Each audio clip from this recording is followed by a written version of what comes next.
Hi, this is Mark News from Plant Talk Radio. Thanks for subscribing and listening to our podcast, Your Gardening Questions from Plant Talk Radio.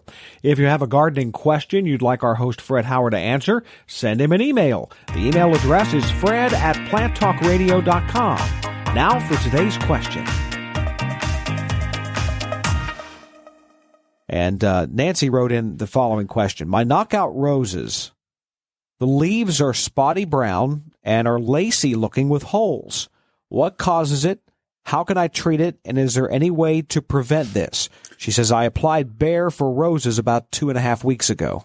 Well, complimented her for using a right product, but not the only product. And then nothing is perfect. Now Bayer has developed a number of products, as have others, that are exceedingly good. However, many times most of the time, as a matter of fact, the insect has to bite into a leaf and do some little bit of damage. Then it goes off and dies.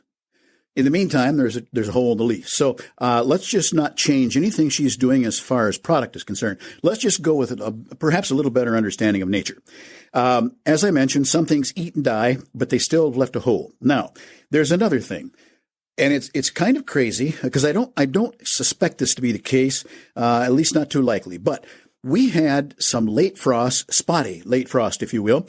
At the time, leaves were no bigger than 1/8 of an inch tall. They hadn't even unfurled. We could barely tell the bud was opening. Those buds froze.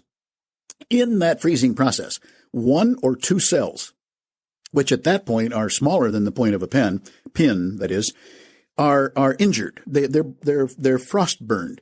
Then when the leaf opens up, this hole expands as the leaf expands. That is one of the possibilities, because there has been a great deal of that. I don't know that would be the case on her roses, but it's certainly a possibility. Now, we're heading into grasshopper time and other chewing insects that hop on, do their thing, hop off, and so on.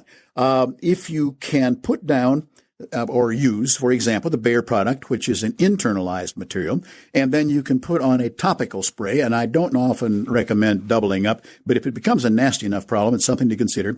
You can double up with a walk-on, if you will, an insecticide that you put on the leaf that as soon as the insect steps down on it, it's contracted and internalized into their, various body parts, and they're killed. You might slow the process down in that way. Now, very recently, there has been a run of things called pear slugs, rose slugs, and many people's hollyhocks are laced up because these little slug-like creatures. Now, this is not a ground snail.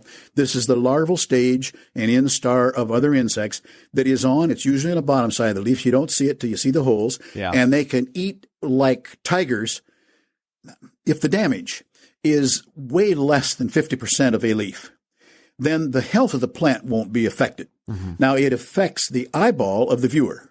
Just back up 4 strides.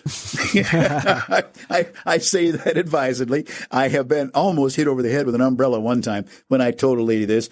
I asked you for a real opinion. I said, I just gave you one. Well, anyhow, aside from that discussion, Mother Nature is tricky, and the creatures within. Each has its own habits, and without seeing the plant, that's 4 things to consider. It could be others, but I would tell her that the odds on the roses being harmed too badly is pretty remote. But do water. Water only in the morning on roses. Now, if it rains in the evening, you can't do a thing about it. But if you're watering with intent, like we've talked about, long time period, 6 a.m. is certainly not too early. 4 a.m. is not too early if you happen to be up. Some few people in the news business are up at that hour, but most of us regular citizens, it'll be 6 or after. But get your spraying done of any insecticide, pesticide, fungicide, and your watering done, hopefully before 10 in the morning, so that the plant can dry down and or it's not hot enough to burn when you apply these various things, including water. Hey, thanks again for listening to our podcast. Be sure to subscribe to our other podcasts as well, the Plant of the Week podcast and the Plant Talk Radio podcast, all on iTunes or your favorite podcast player. If you'd like to sponsor a daily podcast, contact us at fred@planttalkradio.com. To find out more about Fred Howard and Plant Talk Radio, visit our website, planttalkradio.com. Circle270media.com